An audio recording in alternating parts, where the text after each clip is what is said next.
Morning, everyone. My name is Leah Robinson. We'll get started roughly 2 more minutes, allow a few more people to join our talk today. Appreciate your patience.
Good afternoon and welcome. My name is Leah Robinson. I'm the Director of the Office of Diversity and Inclusion. I'm happy to be here this afternoon with you all. You will see 2 links in the chat function. You will see the link to the article, and you will also see a pre-test survey that we'd like for you to complete. So please double check in the chat for the link to the article that you can download and read later, but please fill out the pre-test for all participants today. Again, I'd like to welcome everyone here from the Office of Diversity and Inclusion. You have a facilitator today for this talk, Modern Day Drapetomania, Calling Out Scientific Racism. And that facilitator today is our new Vice Dean of Diversity, Equity, and Inclusion, Donovan Roy. Dr. Roy is new to the Detroit area, joining Wayne State just last month. He's completed a month already. From Western Michigan University Homer Stryker MD School of Medicine. He served as the Assistant Dean for Diversity and Inclusiveness, and in that role, he was directly accountable for advancing diversity and inclusion initiatives. He led a team of leaders to create and introduce a strategic 3-year plan dedicated to expanding diversity and inclusion, served as chair of the WMed Diversity and Inclusion Subcommittee, partnered with the Office of Health Equity and Community Affairs to establish monthly implicit and explicit bias training, and designed and implemented a recruitment database designed to guarantee diversity among staff, faculty, and physicians. Dr. Roy also served as a learning consultant for Children's Hospital of Los Angeles, Director of Academic Support Services for the University of Southern California Keck School of Medicine, a principal learning skills counselor at the David Geffen School of Medicine in UCLA, Los Angeles, and was Director of Multicultural Affairs at Wayne State College in Nebraska. Good afternoon, Dr. Roy. Now I have to get off here and you will upload your slides. And again, welcome everyone. All right. Thank you very much, Dr. Robinson. I'm really excited to be here today. Let me upload my slides right now.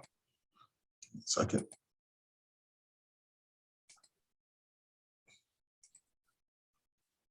So I believe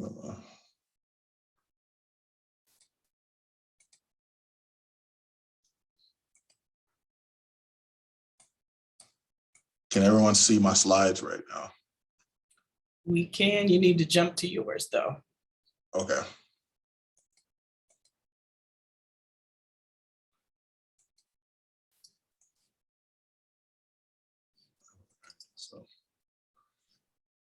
So I want to thank everybody for being here today. I'm really excited to be presented on today's presentation. Today, we're going to be discussing the modern day Drapetomania, calling out scientific racism. Excuse me, I'm having technical difficulties right now. Give me a second. So today, we have a couple of housekeeping rules that we would like to discuss today.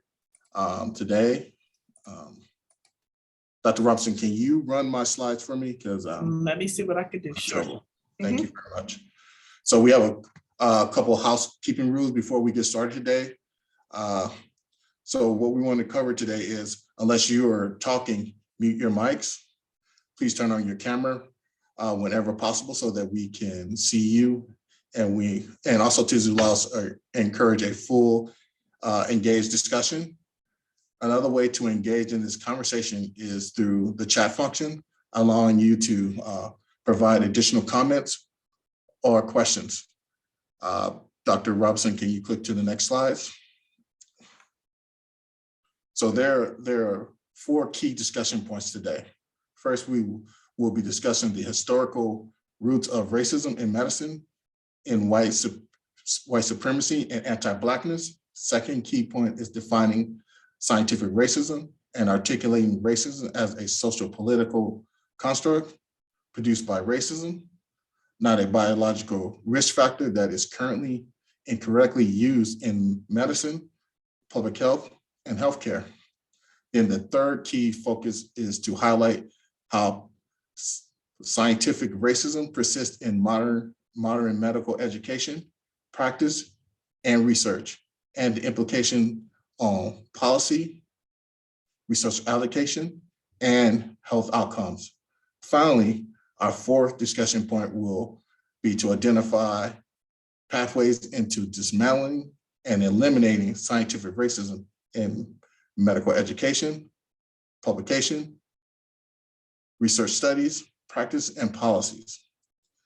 It is the panelists' hope that today's talk becomes more of a conversation amongst colleagues. So our 3 physicians leading the discussion today are Dr. E.G. Umujama, Opara, Dr. Latanya Riddle-Jones, and Dr. Nakia Allen. Dr. Opara received her medical degree from Wayne State University School of Medicine and graduate from Detroit's Medical Center, Wayne State University School of Medicine, Internal Medicine Pediatric Combined Residency Program. She serves as the Chief Medical Resident.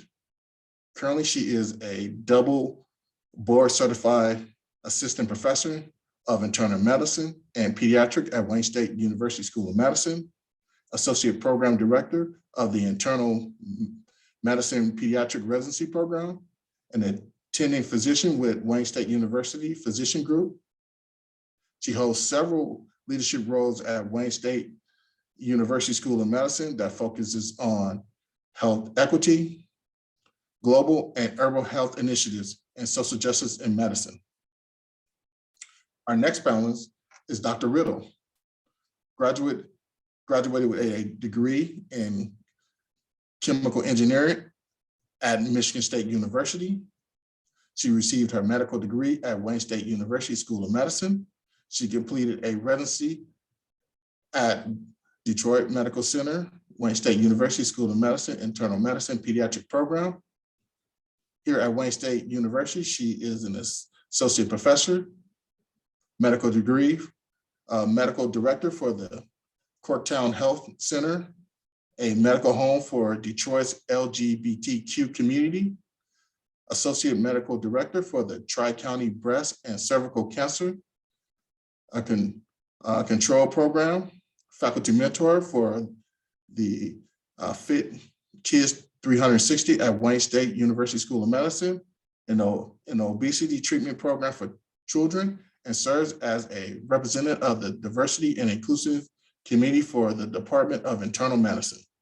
Dr. Allen is a clinical associate professor of pediatric at Wayne State University. She is the director of the longitudinal population, patient, physician, and professionalism course, a second-year student with the continuity clinical preceptor, and a third-year pediatric clerkship preceptor. She is designed the P4 curriculum to integrate the impact of social determinants on population health by using project-based assignments and student facilitator reflection. Please help me welcome our panelists today. Each speaker will talk for about 10 minutes, and at the end of the 30-minute talk, the panelists open up the floor for discussion. Everybody, please welcome Dr. Oparo, Dr. Riddle Jones, Dr. Allen. You have the floor now.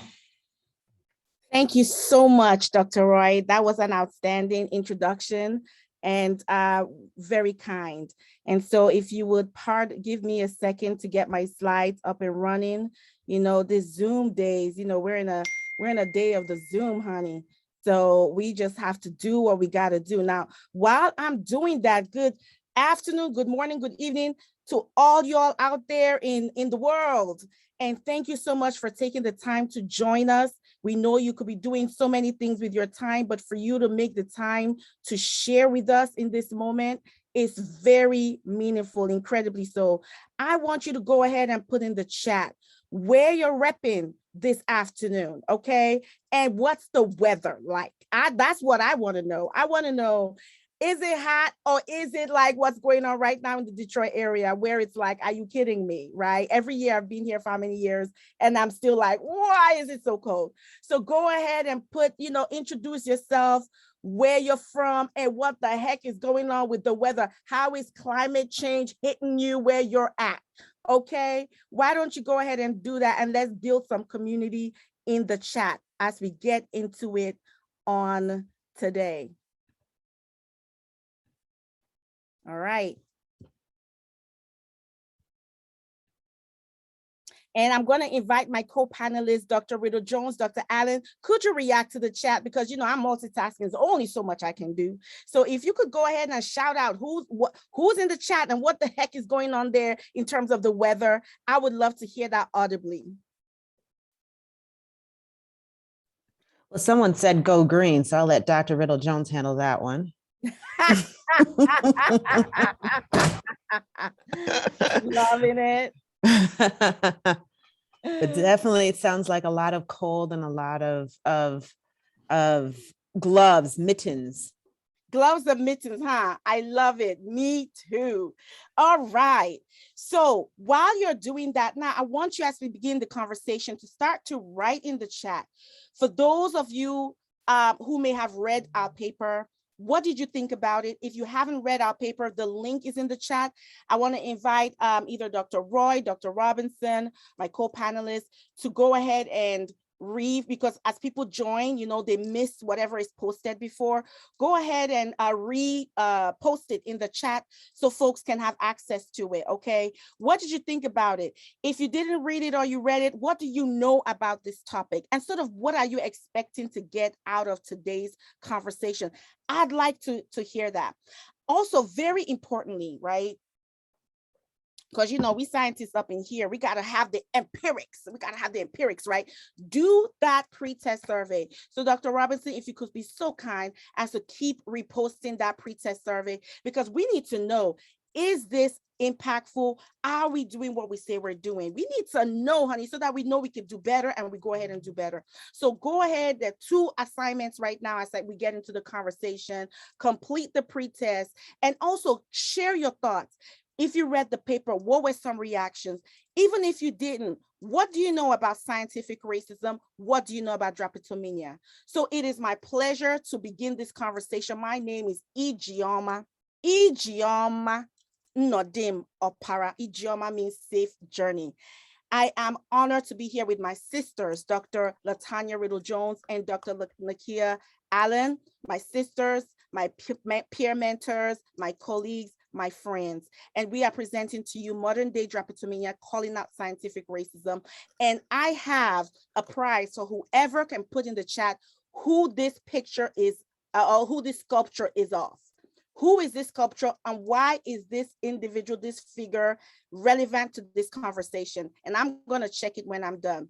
My pronouns are she, her, and all. And of course, you heard my background in the conversation. It's always important to acknowledge our land and ancestors. And so with gratitude, we acknowledge the land that we live, work, and learn and commune on is the original homelands of the Anishinaabe or Three Fires people, Ojibwe, Odawa, and Potawatomi. This territory of Detroit or Wawiatanong, we honor and recognize the history of genocide, settler colonialism, and forced removal, and commit to continuing to learn to be better stewards of this land. We also are grateful to our ancestors who lived, fought, loved, and died so that today we can exist as proud, free Black women. We have 4 objectives that we want to get through today, and I believe Dr. Roy covered a lot of them.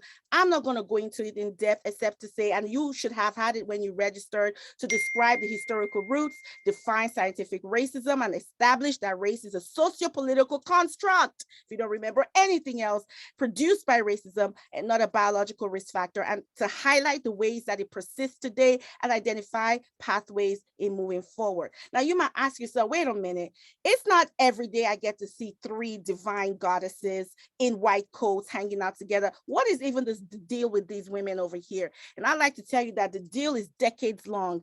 Dr. Latanya Riddle-Jones, Dr. Allen, and myself have been friends since we were in baby medicine diapers, okay, for over 2 decades. We went to undergrad and then training, and now we're working together. We've always found each other throughout our course of life. And as Black women working in a predominantly white and male and cishet male field, there was a lot of commonalities in addition to just being awesome, divinely gorgeous, and brilliantly genius. There was also this piece in which we recognized as we met together and had conversations how we were contending with racism in our field of medicine, and not just racism, but the intersectionality of racism and patriarchy or sexism, misogynoir. And we started to ask ourselves, because, again, being the brilliant goddesses that we are, where is it coming from? And how do we begin to move forward? And as people closest to the problem, we believe that we were also closest to what? The solutions, because we live it every day. We study it as scientists, and we see it in our communities and our patients as physicians, and that we knew it was our voice that is needed. Being that we constitute less than 2% of the physician workforce in this country as Black women physicians, less than 5% of the physician workforce of this country as Black physicians, we knew that we were the ones that had to speak. And we started to notice some trends where people who couldn't barely spell equity were all of a sudden at the forefront of health equity grants and talks and research. And that was very problematic, because the very inequitable, unjust systems are being repeated and mutated in the very space of so-called equity, diversity, inclusion. So we knew we had to take a stand and make sure our voice was heard. And that's why we collaborated on writing this paper, Modern Day Drapetomania, Calling Out Scientific racism. And we thought that it was so important that our perspective was represented, because there were some gaps in the literature and the ways in which this topic is usually encountered. There were three things that were missing. One, the lack of courage to say racism as the root cause of health disparities, period, right? The two, the lack of knowledge or skill set to tie it to historical roots embedded, codified in what is this glorious project known as America, right? And then three, the ability, therefore, to work with the people closest to the problems in order to bring about things, the solution, ensuring that those folks, us, are in leadership, that we have the funding and the support and the resources, and that our voice was leading and amplified in this conversation, providing the framework, the models to actually innovate in the solutioning of this problem. So it was critical that we said we use that voice to share exactly as we felt.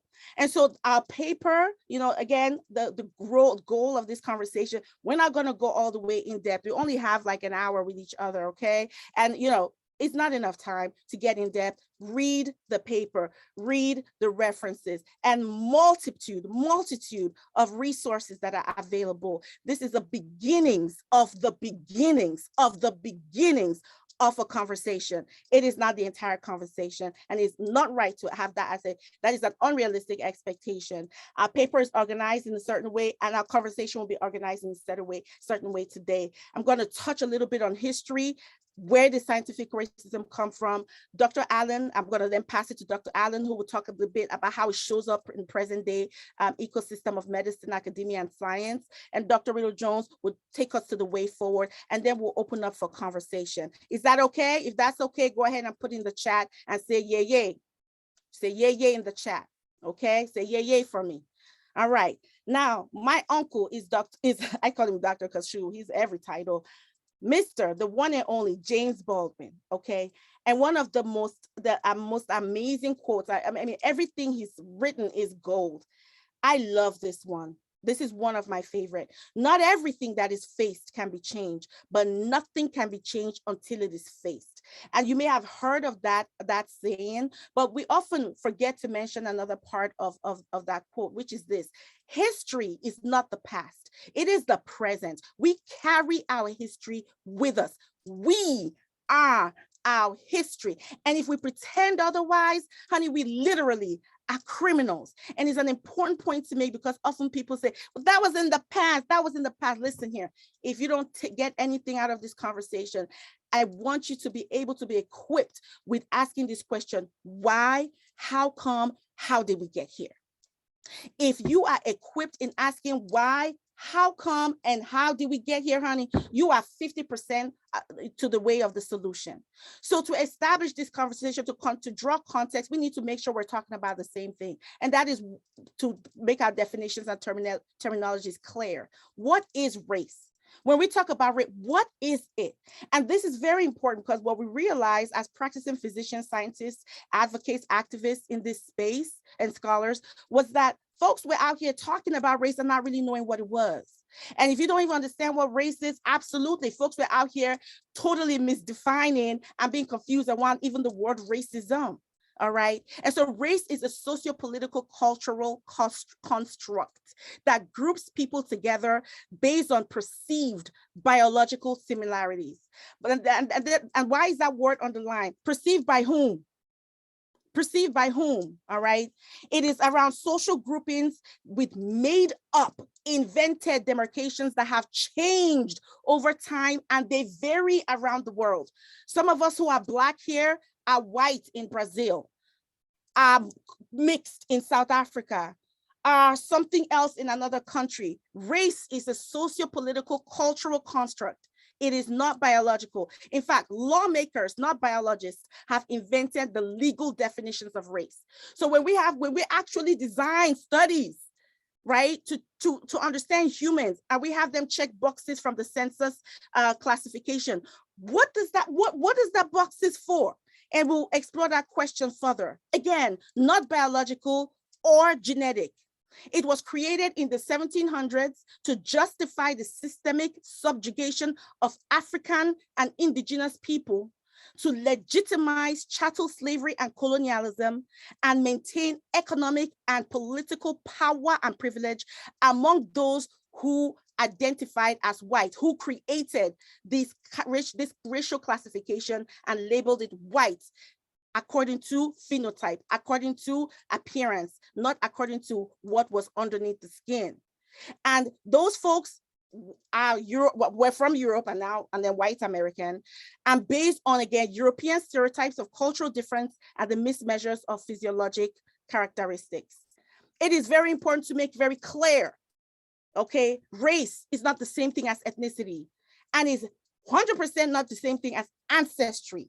It is not the same thing as culture, and it's not the same thing as nationality. Why am I saying that? Because oftentimes all of these are conflated in medicine and science and then attached to it a biologic significance, and that is wrong. That is completely wrong. And so what is scientific racism? Because that's exactly what I just described. It is a system that underpins race-based medicine by which research characterizing race as an essential biological variable then translates into clinical practice and leading to inequitable care, leading to inequitable outcomes in mortality, in morbidity, in quality of life. There's a presumed biological distinction, right, where that sits inside a context of racial hierarchy, where somebody by phenotype, by appearance, that doesn't have anything to do with what's underneath is, or some group of people are considered superior to others by phenotype, okay? And that has historically been white, superior to others, and then that are non-white, again, invented categories. And then that belief has informed policies, procedures, and the ways and processes and culture and norms and the way society has organized itself and being organized, I would say.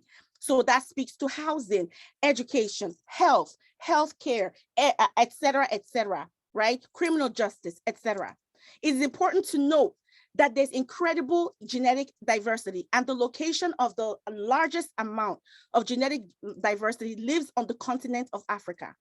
So people that come from West Africa are not genetically the same as those from East Africa. Matter of fact, people that come from the same country are not genetically, they change genetically depending on how you travel within that same country.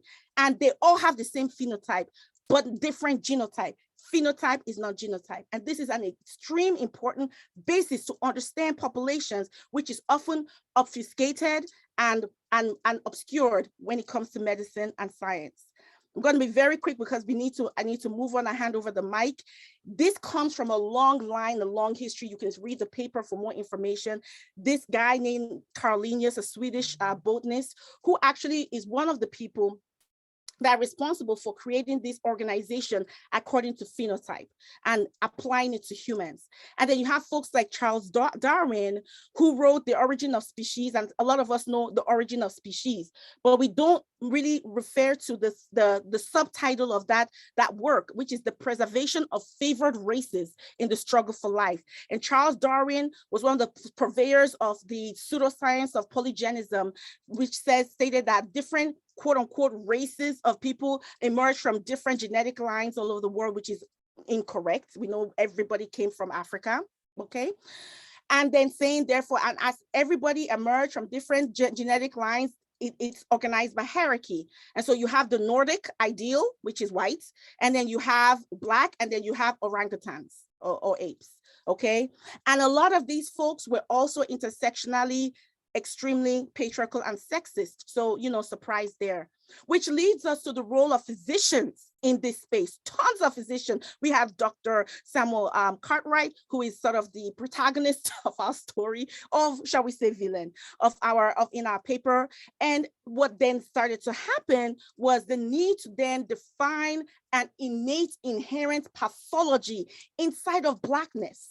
Right? That, listen, these folks are inherently and intrinsically inferior to the rest of us. Look at them, right? Look at them. And I tell you what, based on that, you best believe they're less intelligent, they're lazier, they're less hygienic, and the list goes on. And we can prove it with science. And so through horrible study design, terrible, just bad science, different sort of quote, I would just loosely call them studies, experiments were put together, and then papers published to then show forth the fact that Black bodies had inherently different biology and inherently inferior biology, and that's why they have worse health outcomes. It wasn't because of slavery. It wasn't because of racism. It wasn't because they were disinvested. It wasn't because they were excluded from opportunity. It wasn't because of the things we now call social and structural determinants of health. No, it was a natural course upon their bodies, and that's the end of that.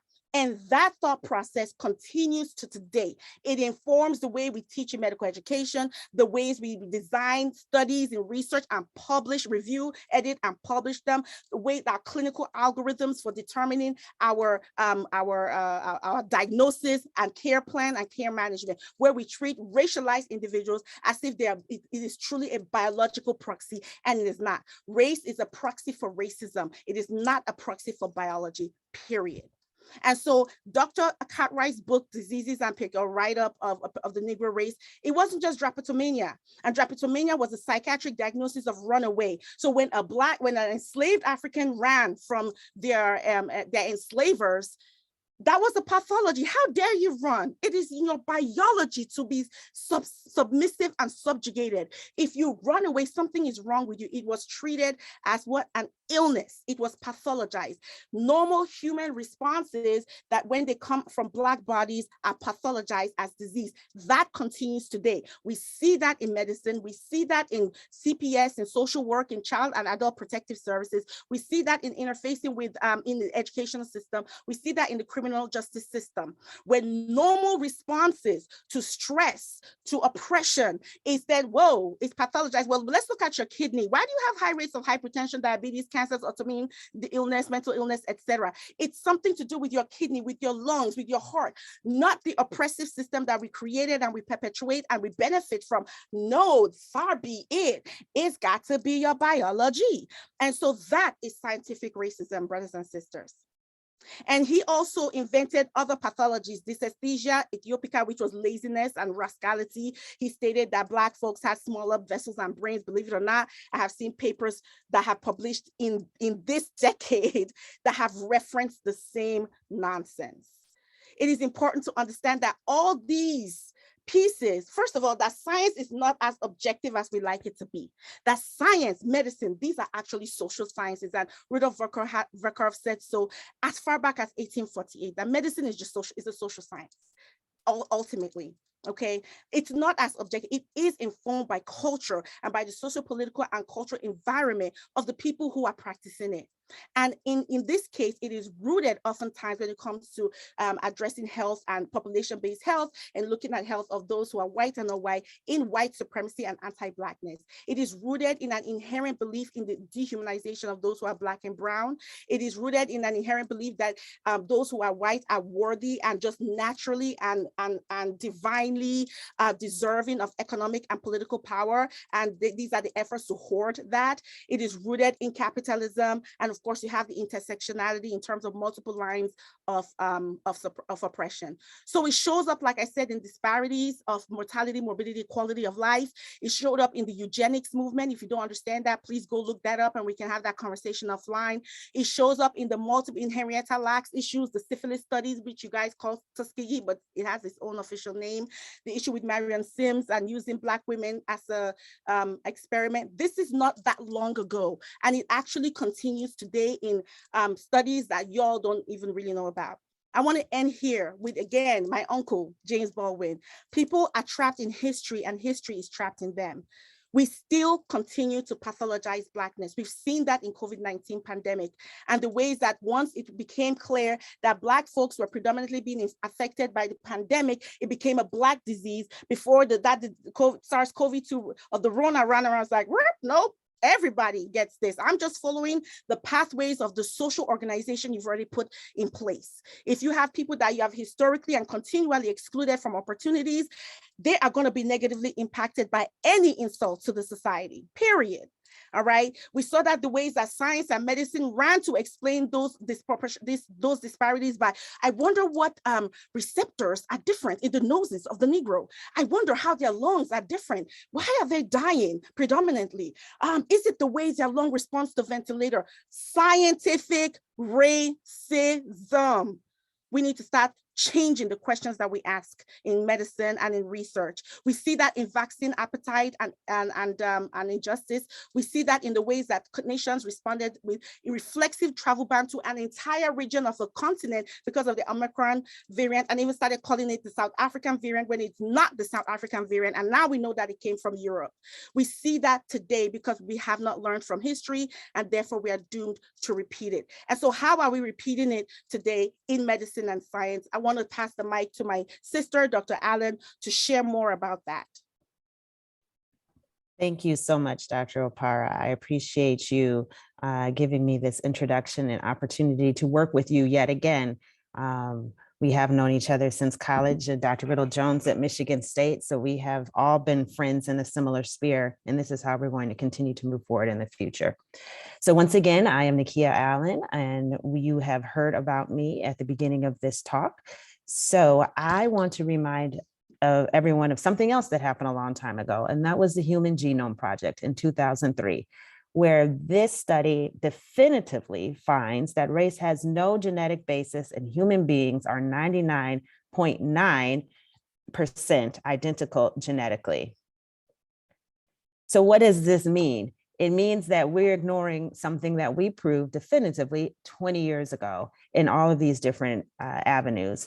And we call it all scientific racism in our paper. There's clinical practice where we're getting this wrong. There's medical education where we're not understanding, medication, professionalism, research, and funding. When we talk about clinical practice, any medical student, any resident can tell you about the clinical algorithms that we've all been taught to know and not question as being fact. For example, as a pediatrician, in the urinary tract infection algorithm, it is set up so that if you are white and female or non-Black and male, you are at increased risk for having a urinary tract infection.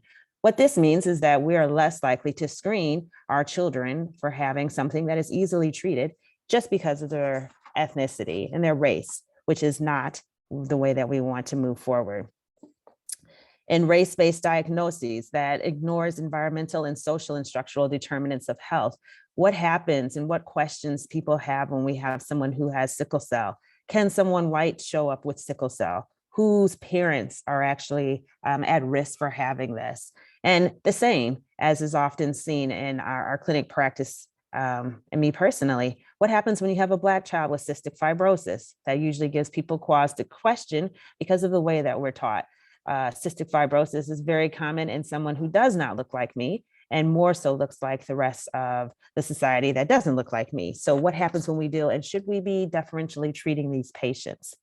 There's bias in assessment in general, and then health disparities. So as we learn in medical school, especially for those who went 10 years plus, we often put the ethnicity of the patient in the chief complaint. The 27-year-old African-American male patient presenting with already causes all of the seasoned physicians to come up with a differential in their mind before we even talk about what their presenting symptoms are. What does this mean, and why does it mean this? And should it continue to mean this? In terms of health disparities in COVID, we know that Black, African-American people are more than likely 2.4 times as likely, at least more than whites, to die from COVID. And Dr. Opara has already eloquently explained some of the reasons why this is the case. And so we are moving forward to understand now that we've been almost coming up to the 2-year mark of this pandemic. Why are we just now starting to look at how this is impacting communities of color and what we need to do to move forward? So clinical practice in medical education, something that we are starting to look at increasing. With teaching, how many people, we all three of us put our credentials up. And you can see that if you look across the nation, less than 3% of all medical professionals, academic clinicians, have a title of associate or higher. Very few of us are actually professors, and there's a reason for that to be the case. There's testing in terms of the cutoffs for the USMLE. We all know that if you actually use the standard mean for a cutoff based off 2014 guidelines, then 85% of African-American and 74% of Hispanic Latinx students would automatically be excluded from residency before they even got there. And that was based off the cutoffs. Because I'm talking about ways that we are presently cutting people off, then I will leave the rest, because we all know that we have USMLE going to pass fail. So that is hopefully being mitigated, except for we have USMLE 2, which still has numbers for cutoff. Then we have letters of evaluation. And studies have shown that if you look at the letters of evaluation for students of color, they tend to have more grindstone adjectives applied. She is a hard worker. He came in prepared to learn. Whereas for students, non-students of color or underrepresented and Black students, they get, he is the best student that I've ever seen in my life. Please promote him to be my own physician. The difference in adjectives make the difference in the evaluations, and that's something that we need to adjust and address. For medical professionalism, there is a problem with recruitment and retention that starts very far down on the pipeline because there are not more medical professions of color to serve as mentors. The first time someone says that maybe this is not the career for you, there's no one else to back them up to disprove that statement that they're saying. So people drop out of the pipeline. It's a leaky pipeline is what we call it. For promotion and tenure, we have an issue because if the reasons why or the ways that one is promoted is because they are being academically productive, writing papers and receiving these tenures, then there's clear disparity in how this actually panels out. African-American physicians are more likely to be working in the city with patients who are underinsured, which may require more of the clinic day, more documentation, more community resources, none of which are usually reflected in the promotion guidelines and procedures. African-American physicians are also more likely to work with DEI efforts, which, unless they're specifically stated, are not likely to be promotable. Essentially, in the academic world, you are promoted based off of your productivity, clinically as well as academically. And then there's toxic workplaces, whereby the African-American physicians are surrounded in an environment where they are faced with microaggressions and then having to understand or being charged to educate others on how they were offended. Whereas that responsibility does not fall on other physicians who then can take their time to be more productive academically. There's also disparity in research and funding that exists today. A recent report shows the diversity of journal editorial staff is basically non-existent. If you take the two top journals that we rely on in medicine, the New England Journal of Medicine, there are only 5 Black or Hispanic editors out of 49. And with JAMA, there's 49 editors again, and there were only 4 at the time of the study. Both journals did respond by increasing the number of editors by 1. So JAMA now has 6 from 4, 2 and 2, 2 Black and 2 Hispanic. And the New England Journal of Medicine now has added a Black deputy director. The result is that the issues that are important to community of color are deemed not publishable, and there is no one who is able to help provide the guidance to have those articles published. If you don't see it written, then it becomes a non-issue. Whereas what we have seen, as evidenced by our paper, which we were responding to a study, there are studies that are being put through based off of scientific racism that should not be published, and through the work of many across the nation have been retracted, much to the anxiety and horror of many of the physicians across the nations who felt like the study should not have been published in the first place, but were so due to the lack of diversity of the journal staff. With this, I am going to hand off this part of the talk to my colleague, Dr. Latanya Riddle-Jones, who will talk about how we are going to move forward from where we are today. Thank you so much, Dr. Allen. Again, it's a pleasure to continue to work with you two phenomenal physicians. I am sharing my screen now. And so we need to give some credit where credit is due also.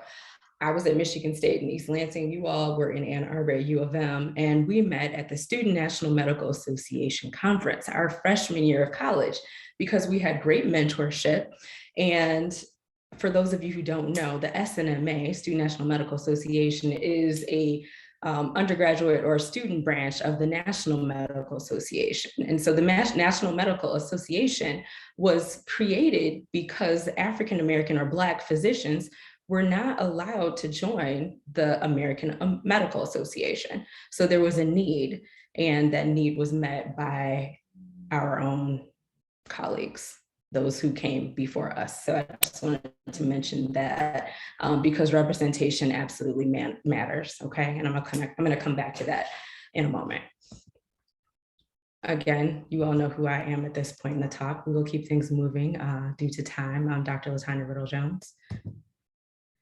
And so we need to talk about a way forward. And so after hearing that history and hearing about the present issues that face us, I mean, this amount of work that needs to be done seems daunting and insurmountable, but I am here with my colleagues to tell you all that we can do it, okay? We have some contemporary colleagues and mentors who are here telling us how to do this every single day. They've actually been publishing papers about this very topic, not only in 2018 with the paper that I have in front of us, but even years before this, okay? So the framework that I'd like to present to you comes from Dr. Kamara P. Jones.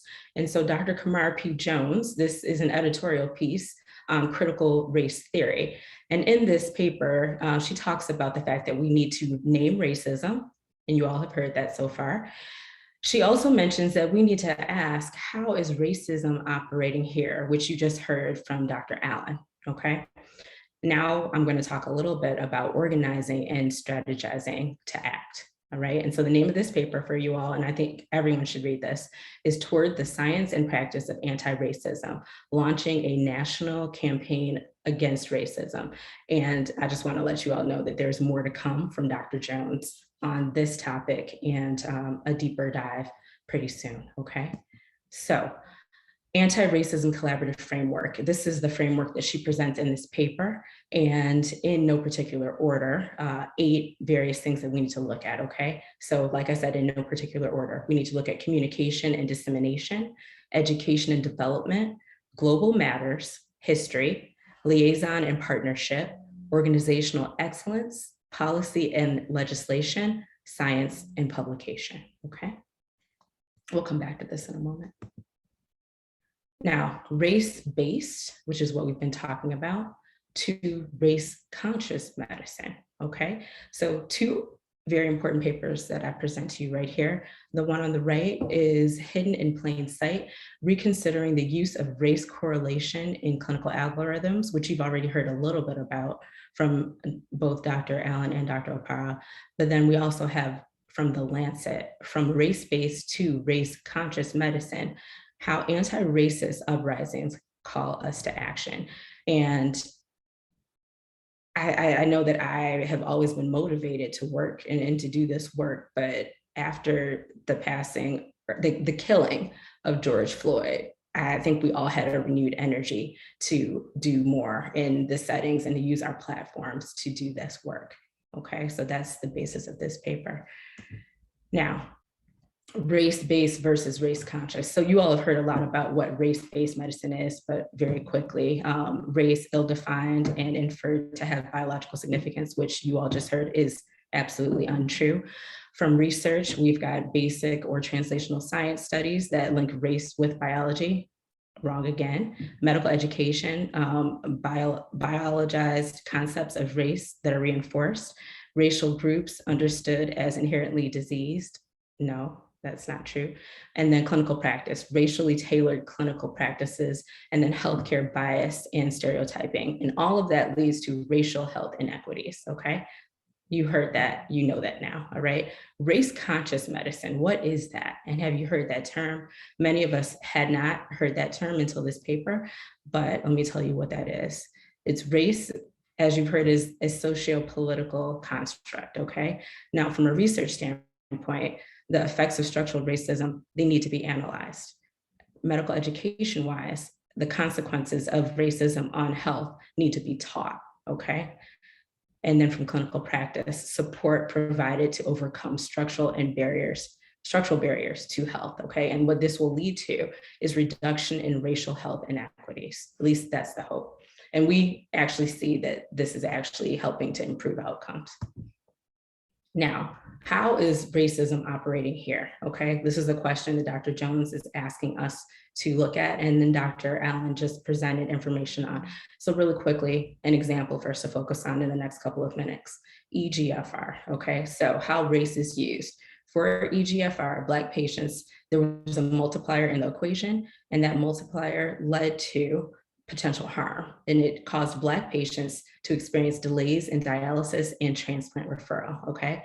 Now, race-conscious approach to that would be to use different equations that do not take race into consideration, okay? There are multiple different ways to take this into consideration, and that is what we are going towards, and some institutions have already moved towards. Now, using EGFR as an example, in this framework, okay? Anti-racism collective framework. So like I said, we have 8 different pieces to the framework, not in any particular order.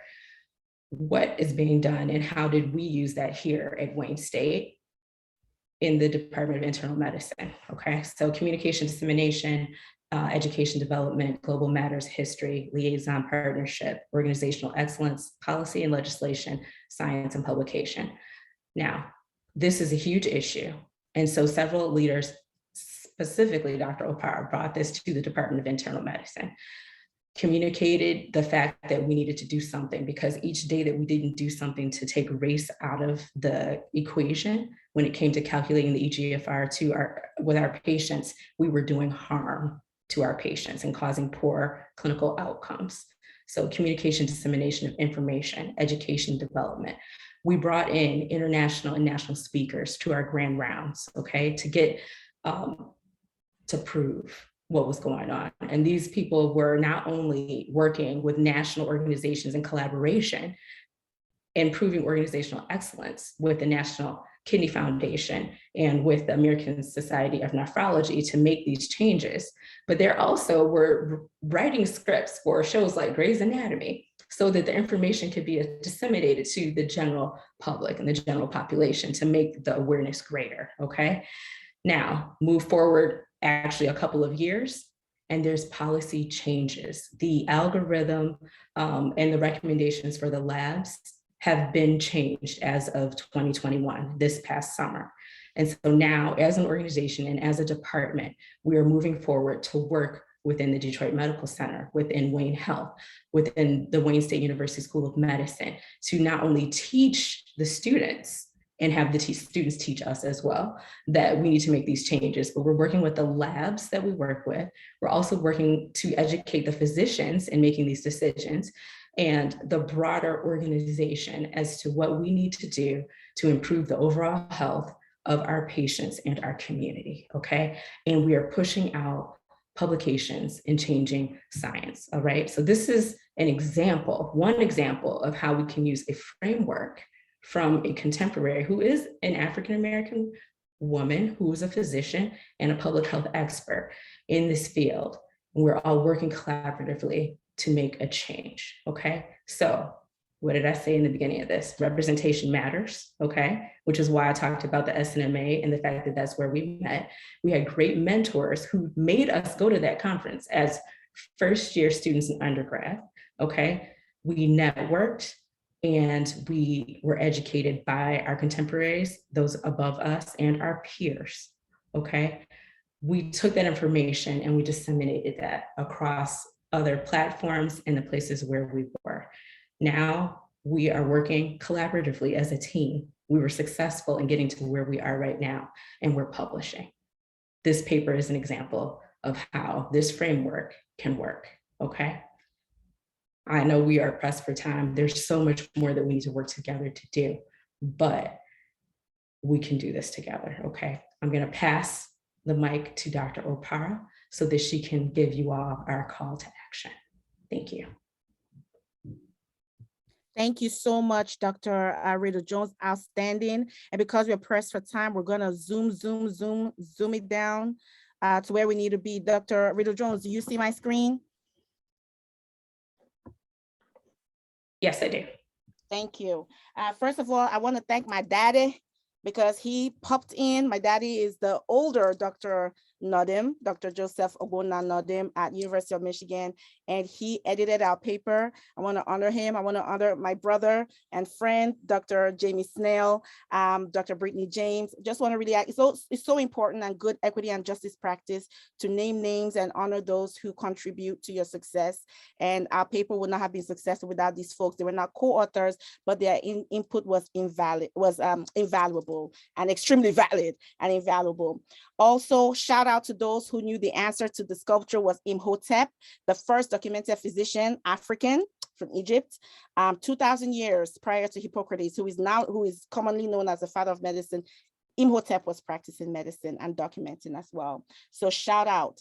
And I would like to ask Dr. Robinson, could you kindly post the post-test link in the chat while we're sharing our concluding thoughts? I would like to invite you all to start completing the post-test. We had a video for you to watch, 55 seconds with some reflection prompts. We will save that for part 2. And believe it or not, there is going to be a part 2 to this. We will save the video for part 2, but I want to invite Dr. Allen to post the video link so that folks can watch it and reflect on it, and feel free to follow up and form communities of conversation around the information in the video by the amazing Dr. Dorothy Roberts around race-based medicine. So that we will explore together as a community next time. So let's get the link for the post-test, the link for the video in the chat as we conclude, and hopefully if everyone is in agreement to spend a little time with conversation afterwards. So I want to summarize, thank my wonderful sisters for their amazing offering, and to summarize our points in 3 key points and reiterate that, and then the 3 bold calls to action. So key point number 1, racism in medicine has deep historical roots in white supremacy and anti-Blackness, particularly the pathologizing of Black bodies through the pseudoscientific claims of biological significance of the socio-political construct that is race, that is often incorrectly conflated with genetic ancestry. That's what we refer to as scientific racism. Number 2, scientific racism continues to persist in modern medicine and research in ways that continues to frame and inform racial health disparities. And we continue to use race as an independent risk factor, ignoring and obscuring historical and socio-political contexts that actually contribute the most to health outcomes according to that impact disparately different racial groups and racialized groups. As a matter of fact, we continue to incorporate race in clinical algorithms and quote race correct, which is, if you can't really get more racist than that, right? Because you need to correct, right, for race, as if it is, again, that identity, and the correction is to match it to white bodies. I mean, if that's not the very epitome of racism, I mean, we don't know what is. And it impacts our medical decision-making, and again, contributes to racial disparities. And number 3, in order to dismantle racism in medicine, research, and healthcare, we must eliminate scientific racism by doing 4 things. 1, identifying and excising it from clinical algorithms and medical decision-making equations, period. EGFR, PFTs, UTI calculations, whatever the calculation. Number 2, expunge it from the publication process through critical anti-racist peer reviewing and editorship. 3, and also funding in the funding stream. 3, transform medical and scientific education throughout the career continuum, not just undergrad studies and undergrad medical education, but faculty development is really key. And 4, advocating for academic partnerships with patients, marginalized communities, and policymakers that prioritize social and structural determinants of health to positively impact health outcomes. So what can you do? You listed all 55 of you out there, okay, listening to the sound of our voices. We have 3 bold calls to action for you to dismantle and eliminate scientific racism today. One, commit to naming and contextualizing structural racism as a vector of disease and health disparities and not quote unquote race. Number two, remove the race coefficient from all clinical algorithms and discontinue using race as an independent risk factor in clinical practice, education, research, and policy. Race is a proxy for racism. It's not a proxy for biology or genetic ancestry. Contextualize it as such. And number three, cease and desist from conflating race with ancestry and invest in research of more scientifically valid markers for genetic ancestry and diversity. There are many movements and activities going on right now. I'm not going to go into them in depth, but check out Lancet that's calling for papers about this. NIH, they're doing an end structural racism initiative called Unite. You can go online and find out and how you can participate. They're conducting listening sessions as we speak. I participated in one of them. The AMA that is restructuring themselves, embedding racial justice and advancing health equity under the leadership of Dr. Alita Maybanks. The AMC is doing the same. ACGME is also getting into the fight, and I'm proud to say Dr. Riddle Jones and myself are part of the Equity Matters Fellowship. And so I want to challenge you. What is going on in your institution? What's going on in your community around this? And how can you identify it and participate and collaborate with those efforts?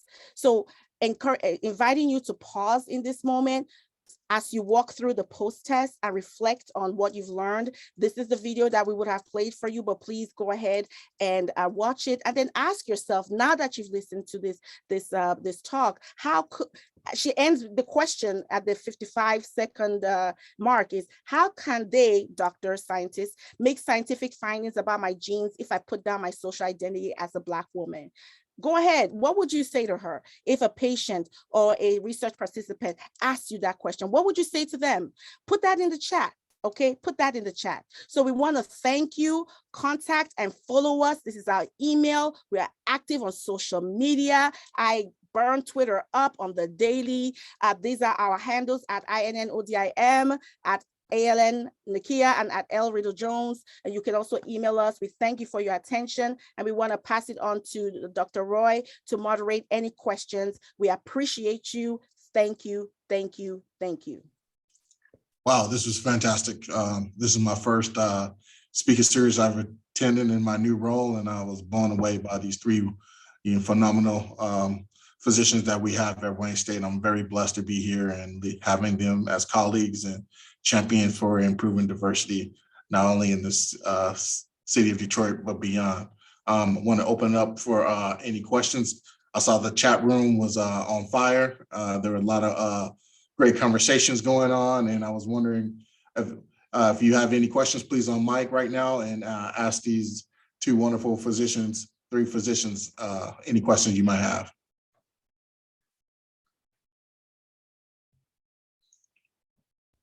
Hi, so I don't have a question, but I do have a comment. I just wanted to say thank you to all of you for taking the time to, first off, make such a wonderful publication. I must put myself on the spot as a second-year medical student, 9 days from an exam, and say I have not read it yet, but keyword yet.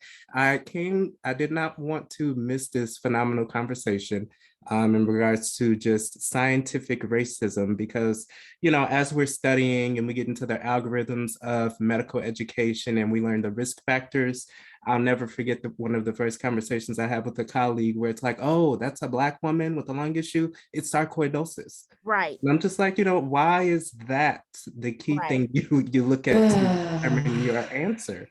So I always attend these conversations because I know I'm not the only one that feels uncomfortable with these algorithms we use to diagnose our patients. So thank you all for having this conversation. Absolutely. Yes, and thank you. That's part of why we do what we do. There's another talk that I've done called race-based medicine, and getting rid of it, that goes into this much deeper. And I think, Dr. Riddle Jones, Dr. Allen, we all have talks like this. And part of this conversation is to equip you all in your advocacy, to ask those questions. Wait a minute, like you said, student Dr. Lewis, why? please, can you tell me why a Black woman, from where exactly? From Detroit, from Mississippi, from Atlanta, from DC, from Jamaica, from Nigeria, from Bangladesh, from Pakistan, from Egypt. Where this Black woman, what is it about her that now predisposes her to sarcoidosis, which is a biological finding? And then you ask them, please, can you share with me what you know about the environmental causes of sarcoidosis? Which, by the way, they are papers. And then when you understand redlining, you understand the way like racial segregation has worked, government sponsored, has worked in this country to segregate and isolate groups of people to certain housing and residential areas, and then disinvest from those communities. And that's where you get Flint, that's where you get Detroit, that's where you get all, these spaces that the ghettos were designed and produced and then maintained. Right? Bad policies, right? Bad policies. And you get refineries and toxins in the air, in the water, in the soil. You allow refineries and factories to be built closer to those residential areas, but you dare not put them in Grosse Pointe or in Beaumont or wherever, because that's a whole different conversation. You expose folks to toxins and to the risk factors that actually impact their health. And then when they present with disparate disease, you say, oh, it's biological. So it's time we start asking different questions. If there's nothing else that comes from this conversation, is that we are equipped to start asking respectfully our teachers, because again, they were also taught. They were also taught the same. I was literally walking to work to receiving hospital one fine random Wednesday. I was like, it was a cool, the usual Detroit day, holding my little cute little jacket. Behind me were two physicians, maybe scientists, that were wearing white coat. And student Dr. Lewis reminded me of this memory because I overheard them, because they're just right behind me. Yeah, I have a patient I'm about to see in the clinic, sarcoid, bilateral hilar lymph nodes. And the other person said, Black? Yes. That was the conversation, the pathologizing of Blackness.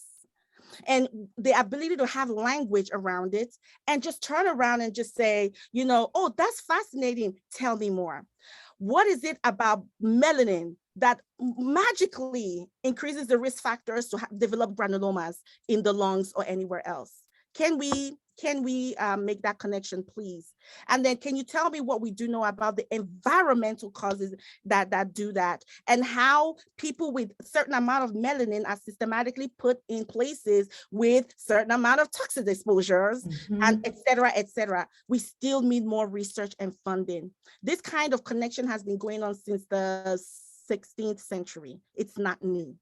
And it's unfortunate and I'll make this last point, forgive me, y'all know I could talk about this for 7 years straight, right? So I need to just, and Dr. Riddle Jones and Dr. Allen, they get on me with this. So, but again, the important thing is to understand why it has persisted. And that's why it's important to name white supremacy and anti-Blackness as embedded codified values within the American system. And it's reflective of what's going on in all other areas of society. We are not isolated, right? It's to draw those links. That's why it has persisted. It's subconscious, it's unconscious, and it's conscious, and it's all fluid and talking to each other. But when we start to name it, that's why the number one call to action is naming. When you start to name it and make those connections, we can undo it. We can't undo anything that we cannot identify, recognize, and call out. That's why our paper is called Calling Out Scientific Racism. Dr. Riddle Jones, Dr. Allen, is there anything you want to add?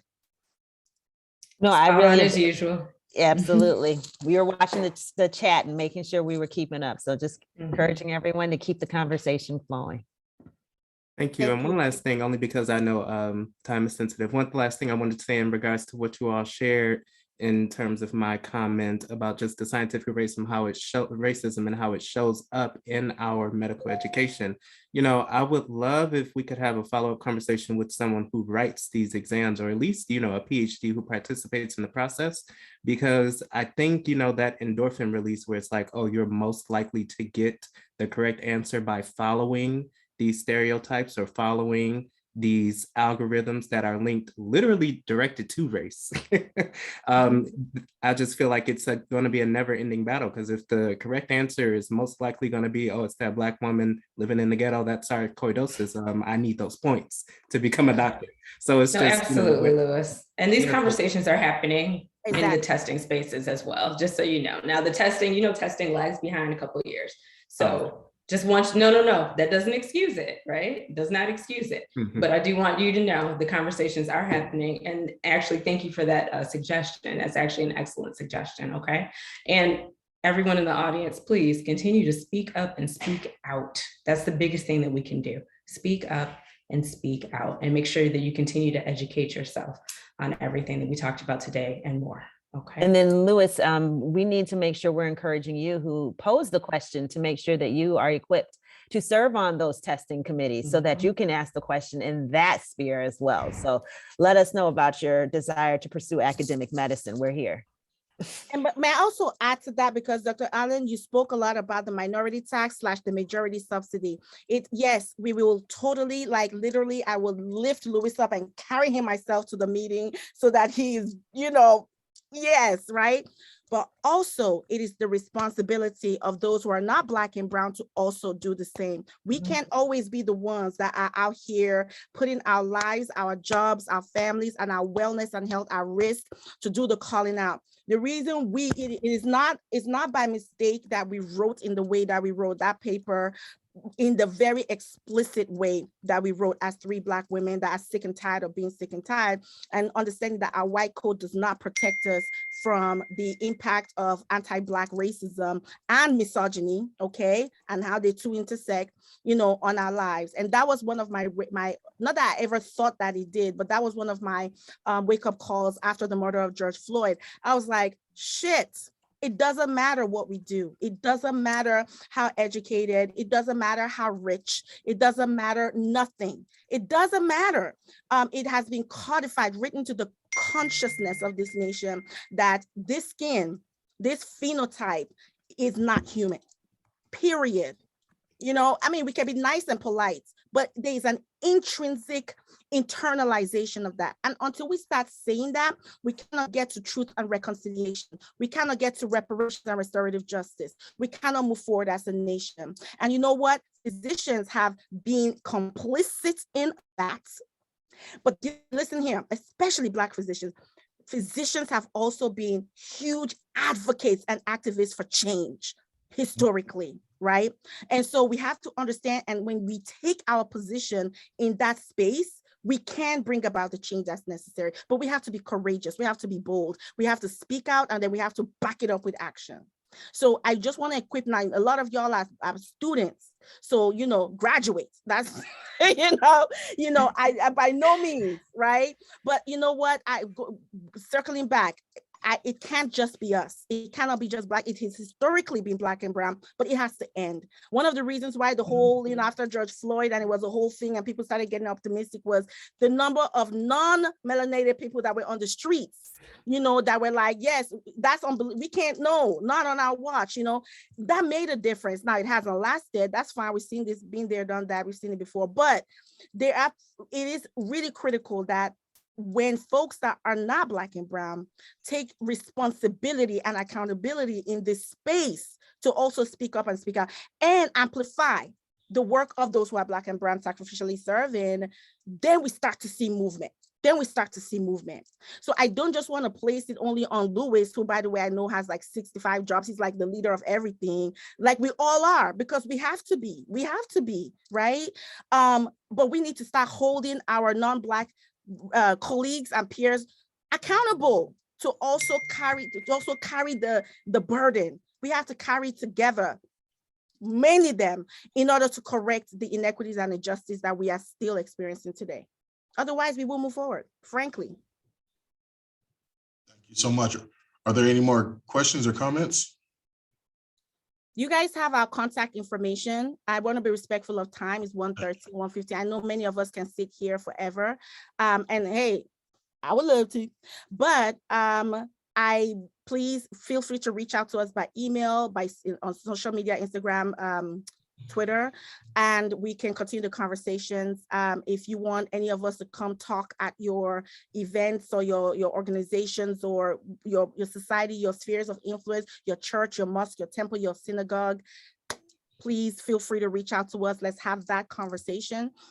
And yeah, let's just keep it going. Thank you so much for being awesome. You all are why, another reason why we do this. We are so proud of all the work you're doing. We're so proud of you, and we want to do our part to leave this world and this this healthcare and medical and academic system a little more nurturing for you as you come along. So this is our little offering towards that, and hopefully it's better for you than it was for us, and you all will do the same for those coming up behind you. So those are my thoughts. My saying thank you, I appreciate you. Hand it over to my sisters for any last words, and then Dr. Roy, you can close us out. Just wanted to thank Dr. Roy, Dr. Robinson, the Office of Diversity and Inclusion for supporting our talk today, giving us a space for which we could share. We really appreciate that. It doesn't always happen, and we want to recognize and lift you up for looking out for us in this way. Thank you. Thank you. And I'd like to thank everyone who took time out of their busy day to attend today. Thank you so much. Please share the recording widely. Thank you. Well, I want to thank everybody for participating and being a part of this wonderful conversation. Let's continue this conversation. You know, sometimes when we have these social justice movement, they kind of die to the wayside, but with the energy of these three phenomenal Black women physicians, this conversation is going to be an ongoing conversation through our office, using our office as a platform, and also throughout the medical school at Wayne State University School of Medicine. So I want to thank everybody for being here, and we're looking forward to having more conversation. Be on the lookout for part 2. Make sure you bring somebody to part 2, because everyone needs to. I'm gonna bring 2 or 3 people to this conversation, because I know some people that need to listen to hear what these 3 physicians have to say. So thank you very much. And I look forward to another wonderful conversation. Everybody have a wonderful Monday. And we look forward to seeing you in part 2. Bye, everybody.